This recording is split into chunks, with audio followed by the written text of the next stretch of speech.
everybody, welcome back to my channel. My name is April and this is Pluto. Today I have Pluto because I'm going to be bringing you some book recommendations that include pet companions. My pet companion apparently just wants to leave. So sad. I also have Leo here, so Leo will join me as well. All of these books feature pets in some way, shape, or form. They might be wild pets, they might be domesticated pets, they might be pets that are incredibly old and maybe should not be alive still. But they're all very unique and they all brought something to the story that I absolutely loved. So let's just get right into the list. Just a little tiny bit of a disclaimer. I am terrible with names.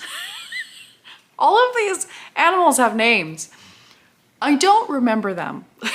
So I might just say like the dog or the cat, but I'll definitely tell you the book. All right, let's get into the recommendations. The first one I do remember the name of, and that is Rebecca from That Time I Got Drunk and Saved a Human. Rebecca is a cat. It's a very hungry cat.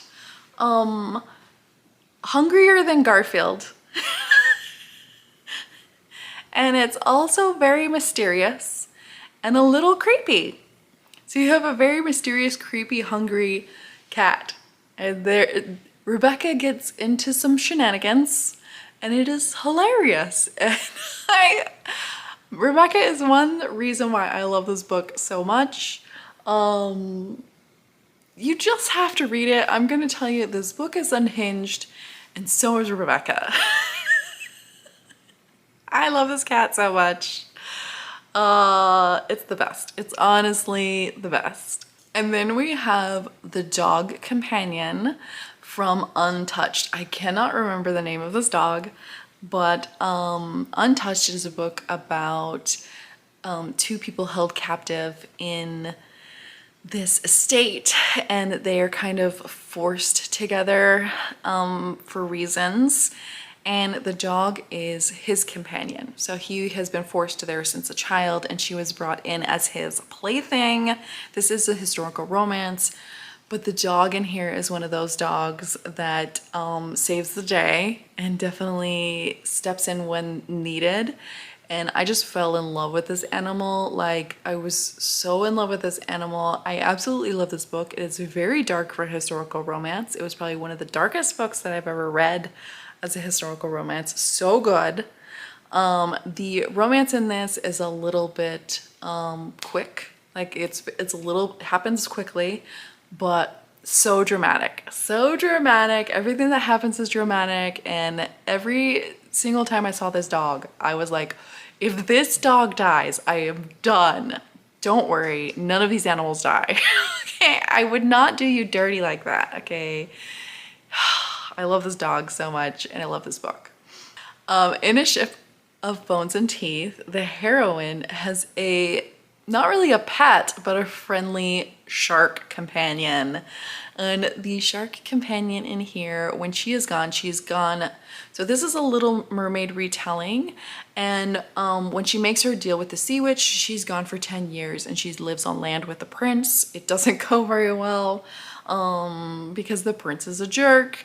And the shark here, the shark companion, her best friend, waits for her. He waits for her. And I was just like, I couldn't get over it. I love this shark. She can also speak to him because she's a siren and he's a shark. So, you know, they communicate. And I just absolutely loved this. He kind of plays like the flounder character, I think, in Little Mermaid, but he's a shark. And it was just so good. This whole book is probably one of my all-time favorites, so definitely check it out. It's dramatic.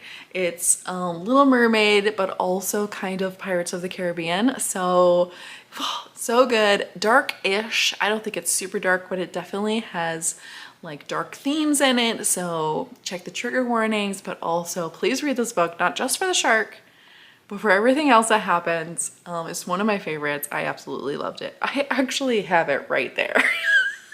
I don't know why I keep forgetting to like actually pick up books that I own. Sorry, you get this cover instead. And then there is another dog companion in this book series that I'm reading called After the Plague.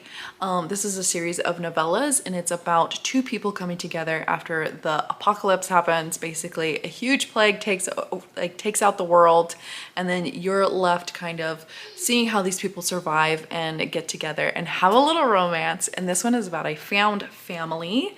You have this girl who is coming to terms with what happened. In the first book, you kind of see like the two main characters, how their lives fell apart in the first book. And then the second book is where they actually meet. But this first book, you have the female main character. She kind of finds a neighbor boy and his dog. And that's where the dog comes into play. And the dog is again like making bad decisions, but also helping everybody out. There is a point where they have to go looking for the dog, and you're like, please find the dog. And yeah, you have to find the dog because it is this little boy's best friend and only friend. And you just feel like the dog is so much a part of this family. Like they will not do anything unless the dog can come too. And I love this. Definitely check this series of novellas out. It's like, it honestly surprised me. It was one of my most surprising reads of this year. And a small part of that is because of the dog. And then we have Gerald the Swan from Get Thee Off My Lawn. This book is about a woman who owns a swan, and he keeps getting into trouble. He goes to the neighbor's pond all the time. And one day he's out there and he won't come back, okay? He won't come back, so she has to go in and get him. And of course she gets stuck in the muck. And then what do you know, here comes the hot neighbor over a hill and he starts laughing at her. And Gerald the Swan is just, again, gets into all kinds of shenanigans. And he causes all kinds of trouble.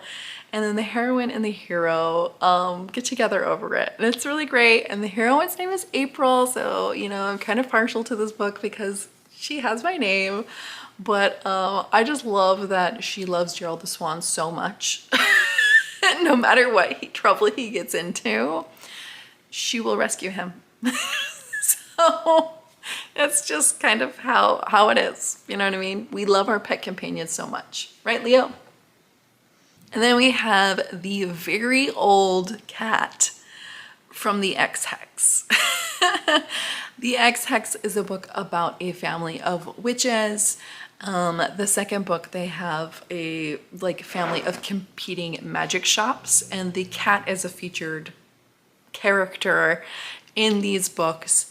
The cat is older than it ever should be. It's kept alive by magic. It is really mangy looking. It looks terribly old, but since they love it so much, they keep it alive. I don't know if that's a good thing. But the cat, it definitely scares people that come into their magic shop because it's so old looking. And every time this cat was brought up in these books, I laughed so hard. Again, I don't remember the name. I don't remember the name of any of these animals. I'm sorry. I rarely remember the name of the heroine or the hero. So of course I don't remember the name of the animals. But yeah, the cat in this book as well. Gold, comedy gold. And then a book I recently read, I want to talk about the fox in Quicksilver. So in Quicksilver, there is a fox companion. The female main character has never seen a fox in her life, and she's like, what is that? And the male main character immediately wants to kill it because a fox is kind of a, pest in his world. And she's like, no, no, no, no, no. And so she has this kind of relationship with this fox. She takes him everywhere in a little knapsack. And I just think that's hilarious. He's a fox. He's a winter fox, and it's a winter world. And she carries him around in a freaking backpack. And I just think that's hilarious. The fox companion too, of course, alerts her to bad people and then also snuggles up to the hero once he's not a jerk anymore. So he's definitely a good judge of character, like most pets are. So there you go. Those are some books with some phenomenal pet companions. Let me know in the comments below if you read a book with an amazing pet companion that you absolutely loved, that kind of made you love the book even more. I love reading books with pets in them, especially when they don't die, because we all don't want to read that. We don't want to read that, okay, at all.